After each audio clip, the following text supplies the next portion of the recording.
I want to talk about something today that is very important but often overlooked in the God and religion discussion, and that is the concept of agnosticism.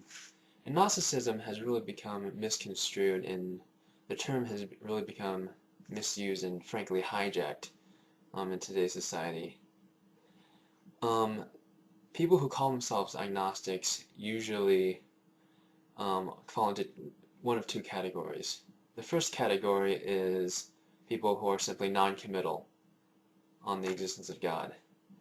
They might say something akin to, oh, I don't know whether God exists. I don't want to make a decision. I'm in the middle. I can't tell either way. So I'm just not going to be an atheist or theist. I'm agnostic. Now these people are usually either A, trying to just sound philosophical, or B, they're just simply afraid to make a decision. And that is something I try not to let happen in my own discussions, because the atheism versus theism debate is something I call a monumental decision. That is, there are only two sides. There is no fence, as that type of agnostic purports there to be. You either have an active belief in God, theism, or you deny a belief in God. You don't have a belief, you do not possess an active belief in God. Hence, when you pin the agnostic down and ask him or her, well, do you possess an active belief in God? Do you believe in God? And they say, well, I don't know whether God exists. Well, then they obviously don't have a belief. Hence, by default, by definition, they are atheist. And usually, that type of agnostic just doesn't want to categorize him or herself as an atheist. The other type of agnostic really says that, well, you can't know either one way or another whether God can exist or not. I can't tell whether God exists. No one can tell whether God exists or not. You can't make a statement on it. Now, this is much more interesting because simply saying you can't know either way whether God exists or not is not the correct form of agnosticism. It's not even a functional position. It's merely being non-committal. Because everyone must admit, the theists, the atheists alike, that no one can know for sure whether God exists or doesn't exist. So if that's your definition of agnosticism, then everyone has to be an agnostic, because the concept of God is inherently not able to be proved or disproved.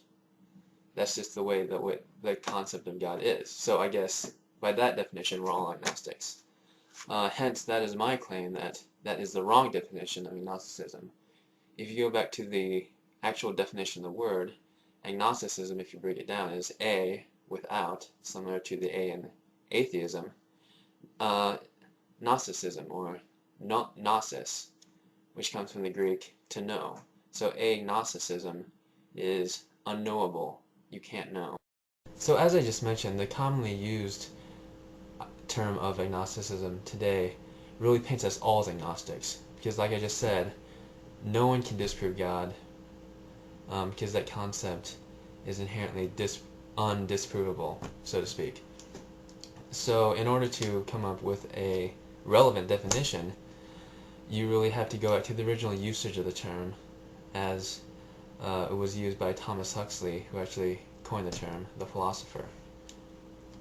Real agnosticism, as it was originally conceived, states that the nature of God, not just the existence, but the nature of God, is inherently unknowable, and therefore cannot be subject to debate, or it cannot be asserted upon.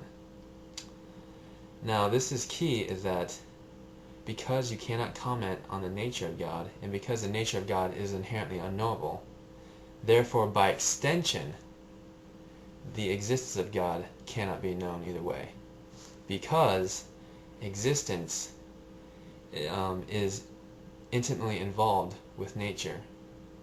In other words, existence is contained within the larger category of nature. I think everyone would admit that whether something exists or not necessarily depends and is involved with its nature.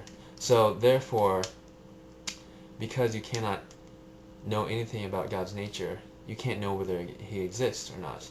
Because if you knew whether he exists, or you claimed he exists, or you denied he exists, you would be claiming something about its nature, which agnostics cannot do, by definition.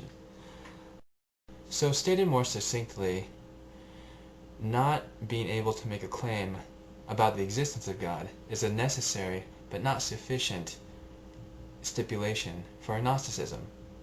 In other words, just because you say you can't know whether or not God exists doesn't make you an agnostic. But you have to believe that in order to be an agnostic. Therefore, the better definition of agnosticism is really that the nature of God is inherently unknowable. And when the nature of God is inherently unknowable, by extension, you can't make a decision on the existence of God. And that is, in my opinion, why agnosticism has been so misused. People only focus on the existence part. I don't know whether God exists or not. I'm unsure. I'm undecided. So therefore I'm agnostic. Well, that's only one part of the agnostic concept. You must assert as an agnostic that the nature of God is inherently unknowable. And you have to make that distinction in order to make agnosticism a viable position. Because as I have repeated numerous times, if you only contend that agnosticism is merely the indecision about God's existence, and you can't make a decision either way, you can't know for sure either way, then we all have to be agnostics, because none of us know for sure one way or the other. So whenever I encounter an agnostic, I'm very skeptical of his or her conception of that term and how they're using it. At the heart, it may be a semantic issue, but it's a very important one, because you are either an atheist or a theist. Even a true agnostic does not possess an active belief in God, and by definition must be an atheist. It's either one or the other. There's no middle ground. So tell me what you think. If you're an agnostic, comment on how you view your beliefs or lack thereof. And thank you for watching.